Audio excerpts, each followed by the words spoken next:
নামাজটাই আপনাকে উজু করে নামাজ পড়তে হবে। হানাফি মাযহাবের মাসলা হলো এটা, আপনার উজু আছে থাকা সত্ত্বেও যদি সন্দেহ হয়, সন্দেহযুক্ত উজুকে বাদ দিয়ে নতুন করে আপনাকে উজু করে নামাজ পড়তে হবে। তাহলে অনেক ইবাদত বিনা ওযুতে করা যেতে পারে, সবচাইতে বড় ইবাদত সেটা হলো নামাজ। বিনা ওযুতে পাঠ করা যাবে না। আর বিনা ওযুতে ইবাদত করলে ওই ব্যক্তি বেঈমান আর কাফের হয়ে যাবে।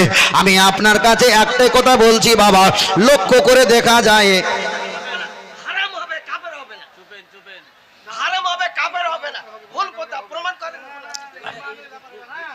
বিনা ওযুতে নামাজ পড়া হারাম, তাহলে কাফের হবে না, কাফের হবে না। তো বুঝাতে জানেন না, কাফের হয়ে যাও। তাই কথা বলছি। আপনি ওয়াজ করেন, কোন কিতাব আছে বলুন, কোন হাদিসে আছে এটা? আপনি ওয়াজ করেন, গোছো গোছো উঠুন। ওটা বলুন, আপনাকে উত্তর দিতে হবে। আপনাকে উত্তর দিতে হবে, হাদিসের নাম বলতে হবে আপনাকে। ওয়াজ করেন, বসেন। না উত্তরটা দিতে হবে আপনাকে। তো ঠিক আছে, উত্তর দিতে হবে। আপনি ওয়াজ করেন, চলে যাবেন না, আপনি যাবেন না, আপনাকে যেতে হবে না, আপনাকে উত্তর দিতে করতে হবে।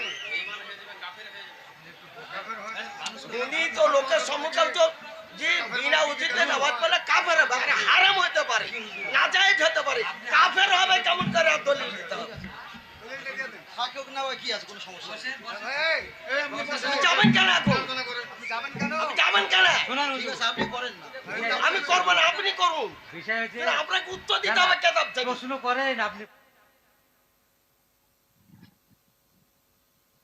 আমার মাঝখান প্রশ্নটা ভালো করে আপনি বুঝতে পারেননি। হারাম আলাদা, কাফের হচ্ছে আলাদা। হারাম আলাদা, কাফের হলো আলাদা। কোন একটা লোক যদি বিনা উযুতে নামাজ পড়ে যায়, তো যে কাফের, এগুলো কাফের। পৃথিবীর কোন কেতাবে কেউ দেখাতে পারবে না। এখানে বুখারী, মুসলিম, আবু দাউদ, নাসাঈ, ইবনে মাজাহ, তিরমিজি সব হাদিস শরীফ এখানে আছে।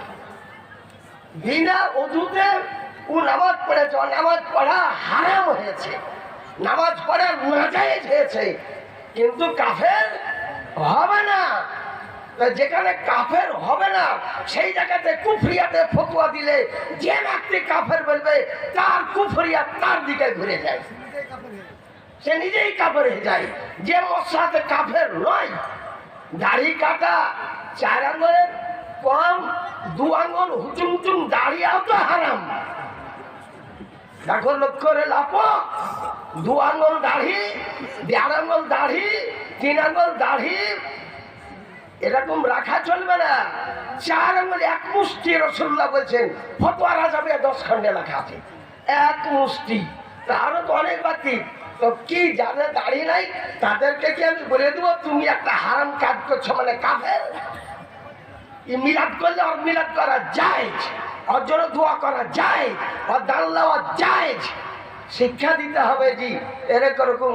আপনি ইমামতি পদটা পাবেন না, কারণ যতদিন আপনি 4 আঙ্গুল দাড়ি না রাখবেন কিংবা যেদিন তওবা করবেন সেদিন আপনি পাবেন। একটা মোবাইল হারাইছে গো, কেউ যদি হারাই তো লিয়া যাও, নম্বর কিছু বলো না।